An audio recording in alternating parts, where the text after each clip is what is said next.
Alright, boys and girls, ladies, gentlemen, women, children of small ages, what is going on and welcome to 2022. This is the first video we're doing and it is a big one for the Subaru. So today in this video, we are going to turn this car over for the first time. We're going to hear that EG33 mechanically turn over without me doing it with a big ass breaker bar and a 22mm socket. So it's going to be an exciting one. We're going to be running some more wires today and we're going to start testing a lot of the features that are in the Haltech, just to make sure that we are getting everything to communicate. So that's gonna be, there's 2 more wires I need to assign and run. I don't know where the stock voltage input is, so I need to figure that out. We're gonna add in a gear indicator, so that way the Haltech knows what gear we're in, whether it's 1st through 6th with reverse, as well as the clutch switch. Now here's something that's starting to irritate me with this Haltech.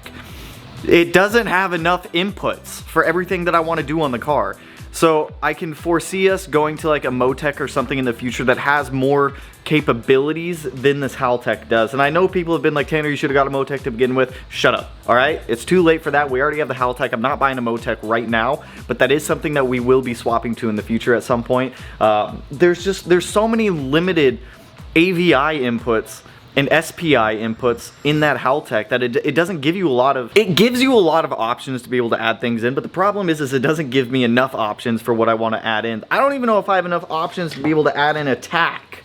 I might have to give up like a fuel temperature sensor or like a oil temp sensor or something like that to be able to have a tach in the car. No, a tach is a DPO, so we're good on that one. I have plenty of DPOs left. So anyways, let me show you what we got going on. To give you guys the full rundown, we have the interior pretty much put back in. I did order the sliders for the driver's seat, so that way I can get that driver's seat back in the car as soon as those sliders come in. It's just, I was having some weird fitment issues with the bracket I was using in the seat mounts and I had one that completely broke on me, brand new still. So I've got the laptop open over there, so that way I can start assigning a lot of these wires. So we have 2 available SPI wires. So right now for our clutch input switch, we will use SPI 3, and then for our gear detection, we will use SPI, I believe it's 4, SPI 4. Now that we have those assigned, we need to run those wires. I don't know where the stock gear selection input voltage wire is, so I do need to go inside, hop on STIS and go find that, but I do know the clutch switch is down by the clutch, so we can get that wire ran right now. So let's start running some more wires, start getting them tapped into things, so that way the engine knows what the hell is going on in here.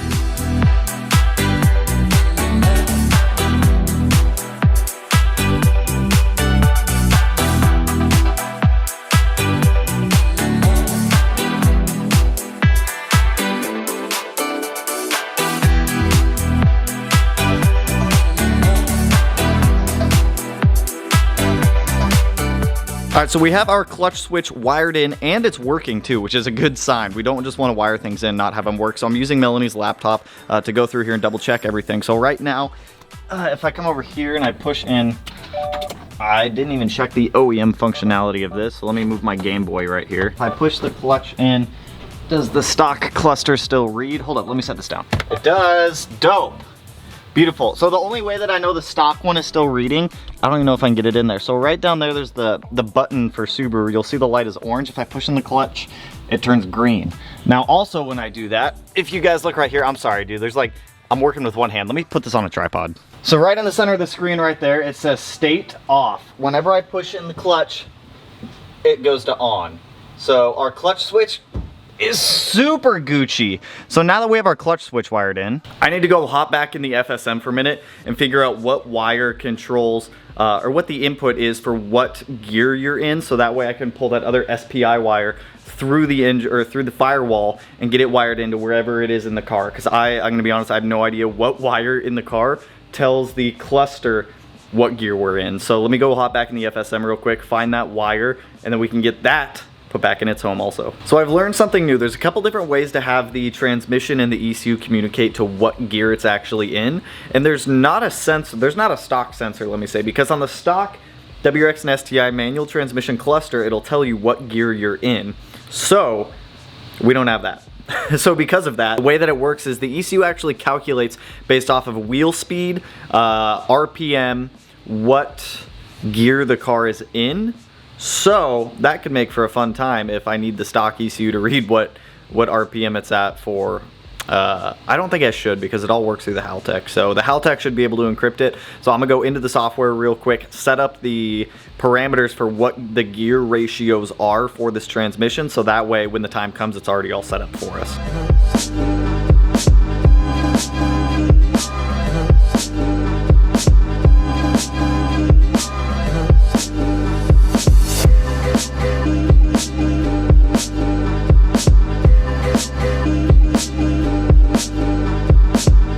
So I just went through the software and started like trying to set some more stuff up. Vehicle parameters of like what engine displacement is, firing order, everything like that. I just went through and set up. Now what is troubling me is gear ratios, because it's a kilometer per hour times 1000 RPM, and I don't understand it, so I don't quite get that. So I was looking into vehicle speed sensor stuff. What I was thinking about doing was setting up a vehicle speed sensor on the driveline, but I just looked at the stock wheel speed sensors and it looks like they use a tooth counting method, which works for us. Now because it uses a tooth counting method, I can run one SPI wire to one front wheel speed sensor and another one to a rear wheel speed sensor, and what that's going to let us do is have traction control, a whole bunch of features. So having two wheel speed sensors is going to be good, and it's also good because we don't have to try to fit up any new wheel speed sensors or anything like that to the car. It looks like we can just tap into the existing sensors, because all those sensors are doing is sending an input from the tooth count to the ECU. So if I can modify it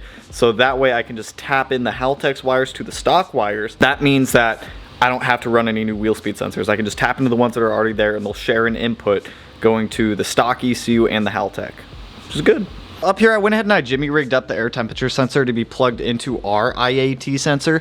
Now we are getting a reading, but there's a couple weird things happening that I need to troubleshoot and figure out why. So with that sensor unplugged, right where the mouse is right there, it says air intake temp 10 degrees. Now if I come up here and I unplug it, unplugged, it now says -10 degrees. So and our dash pack up here isn't reporting anything coming off of the actual ECU right now. I'm actually gonna plug this back in for a second. If I can, come on, one-handed.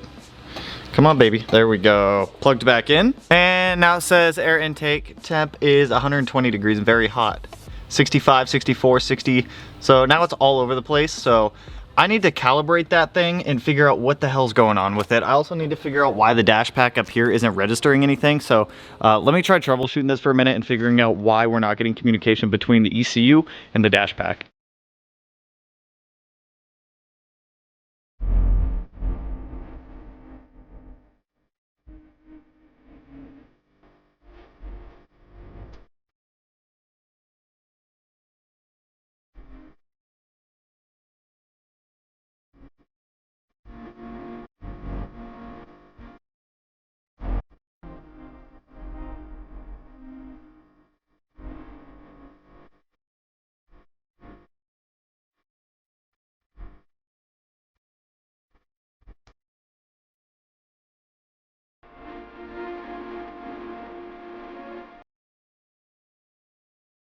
Why does it say I have like half a tank of gas? It wasn't doing that before.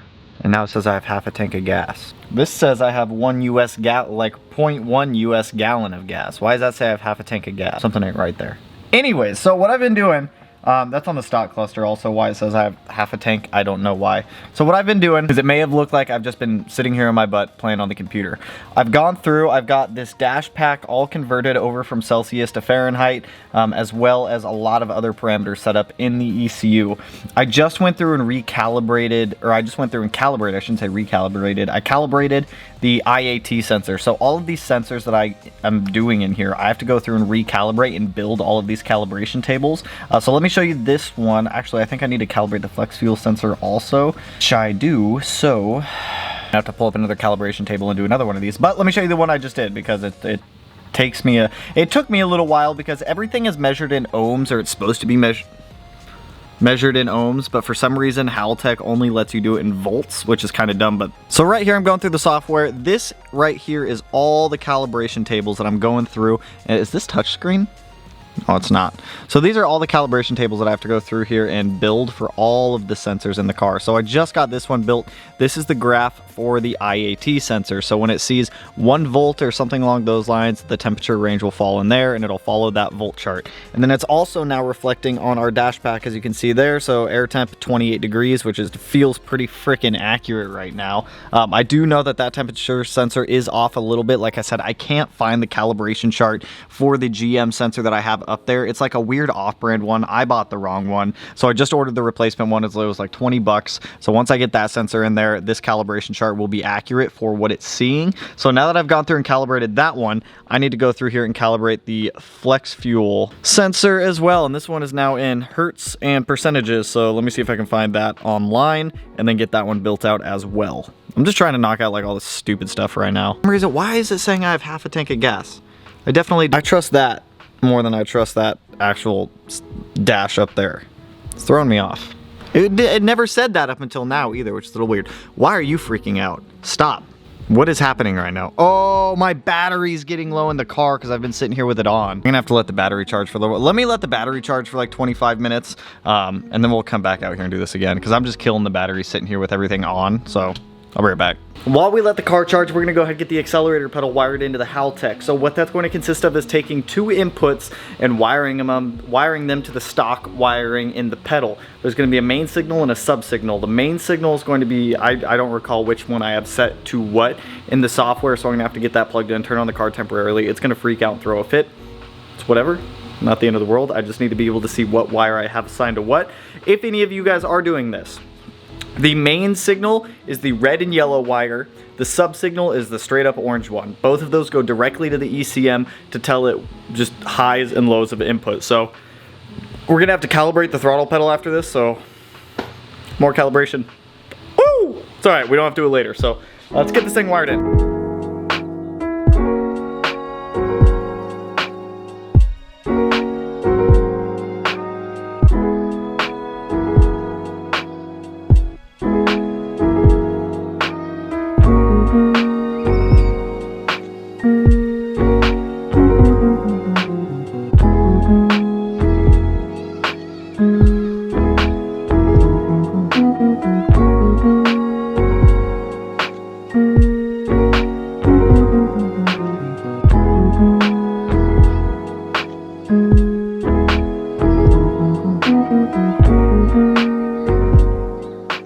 That took so long to calibrate and so long to figure out what the wire combination was for the accelerator pedal, but I finally got it. So I was looking at the wrong wires. I was looking at the ones for the 05 STI because I forgot I had that one pulled up also. Now on these printouts, because I've been referencing a lot of these printouts, it told me connector B134 was the electronic throttle for the main and the sub, because there's 2 of them. There's a main one and a sub one, and then you have different voltages that go across both of them. So that way when your throttle pedal is all the way up, it's reading a different voltage than when it's like 100% watt. So it took me a little while to figure out what wires actually did what. I had to play a little bit of guess and check. I was using just some quick tap connectors, the ones that you just crimp onto a wire, and then put a male spade on the other end. You can plug them in and check that way. So I went back and forth doing a little bit of checks on those ones. Ended up being the orange and the green and black wire were our mains. So the orange one was our main electronic throttle wire, and the sub one was the green with black stripe. It took me a while to figure out, but calibration in the Haltech is all set up for the accelerator pedal. Our clutch switch works as well. This is exciting because things are starting to work. And when things are starting to work, that means that things do things. Things do stuff. The stuff does the things. You push a button and it does a thing. Or you flip a switch and it does another thing. Or you push a pedal down and it does something. And that's what's exciting about this. So I want to try to turn the engine over. We're gonna do it. I wanna see if it'll do it. So I'm gonna have Matt come out and be on standby by the kill switch in the back of the car in case that I can't make it not stop turning over. Because in theory, when I push down the start button, it should kick the starter over to try to start the engine. However, I don't know if it's gonna stop trying to start the engine. So it's gonna be like a real quick thing, but let's do it. Let's do it. Okay, so I've got Melanie on standby in the back of the car near the kill switch. So that way when I go to turn it over, if it doesn't stop turning over, I'm gonna yell emergency and she's gonna hit the kill switch and it's gonna kill power to the car. So I just wanna make sure that it actually turns over. There's no oil in the car right now, there's just assembly lube. It'll be fine just to turn it over real quick to make sure that everything works. We have our starter hooked up, we have all of our grounds hooked up, so big moment of truth here, you guys.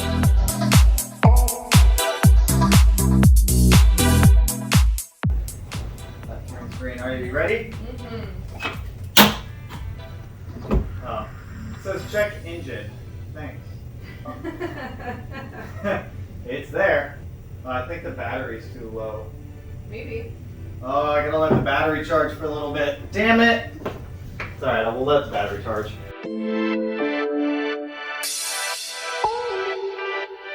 So, ooh, Jesus, dude. So zoomed in. So, it's the next morning. Matt's gonna be my emergency shutoff real quick for the power on the system. So, in the event that I can't stop cranking the car over, or it doesn't want to stop cranking it over, Matt, I'm gonna yell emergency!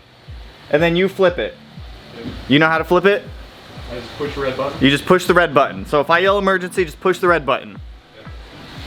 All right, let me get this guy off. See if she will crank over on her own for the first time. I need to move this big ass light right here. Gauge sweep. We are in neutral. Oh, I'm nervous. You ready? Woo! Woo! Woo! Man, it does it! It does it! It fucking turns over on its own! You were fucking dying! It turns over! Chest bump. Oh, I'm mad at you. I Why? thought you were dying. It turns over! Great. Yes! Great. I don't know why my camera refuses to record the car turning over. Every time I hit the record button, I go in the car, I come back out and there's no video. At least I got it on my phone again. So the car turns over on its own using the OEM system. So when I push the button, I literally crank the car. It probably spun the car one time. You may have heard a pop in that. It's because I have tape on the exhaust manifold, so I was trying to push all that air out and I just pop! Pushed all that tape out of the way because I had a nice seal on the bottom of it so nothing would get up into the exhaust ports. Incredibly massive progress right now. I have successfully managed to put an EG33 into a 2017 STI, wire everything in so that way the OEM system still retains the push button start to start and stop the car. Okay, I don't give a poop who you are. I don't give a poop who you are. Matt? I don't know, man. I don't know. So many people were like, oh my God, Tanner, you're going through so much work to make a button work. A single push start button from the OEM side of things with an aftermarket or with aftermarket shit and an engine swap. What's the point of doing it? That was all the point of doing it. So that way I can have my stock button and that way I can turn the car over. That's massive. That's huge for us. So our accelerator pedal's wired in. Our clutch switch is wired in. The gear ratio I'm still setting up. I have a lot of calibration done in the ECU. We verified that the engine turns over, and keep in mind, yeah, there's no oil pan or oil in the car right now. There's enough assembly lube on there that everything is still fine. The engine literally turned over one revolution. Just one crank. That's it. So it's still totally fine. Don't stress that. Whew. Dude, I'm pumped right now. I'm freaking pumped for like way more reasons than I should be. So that's where we're gonna end this video. I have a lot more wiring to do. Those coil packs should be delivered today or tomorrow. Once those come in, I can get those mounted. I can get wiring length cut. We can start wiring in the engine harness that I have like all nicely spread out across that engine bay in there. Get everything plugged in, calibrate more sensors. And then at that point, it's just final assembly, putting everything together, building a base tune, and starting the car. That's it. Dude, we're so much closer. Oh, and I need to replace all the fuel line in the car too because I didn't use E85 friendly fuel line, so I ordered some Vibrant Dash 8 E85 flex fuel friendly fuel line and whatnot, so that'll be here soon. So that way I can take all the fuel line that I have in here, pull it out. We'll use it on a different build in the future, but that's all I got for you guys on this one. So if you guys liked the video, you know what to do. Go ahead and hit that like button, turn it black, blue, green, yellow, purple, silver, cyan, whatever color it turns for you. And if you're not already subscribed to the channel, which you should be, because this shit box is gonna come to life here soon, go ahead, hit that button. One of these corners, no idea which one I'll put it in quite yet, but with that, I will catch you guys in the next one. Peace out, homies.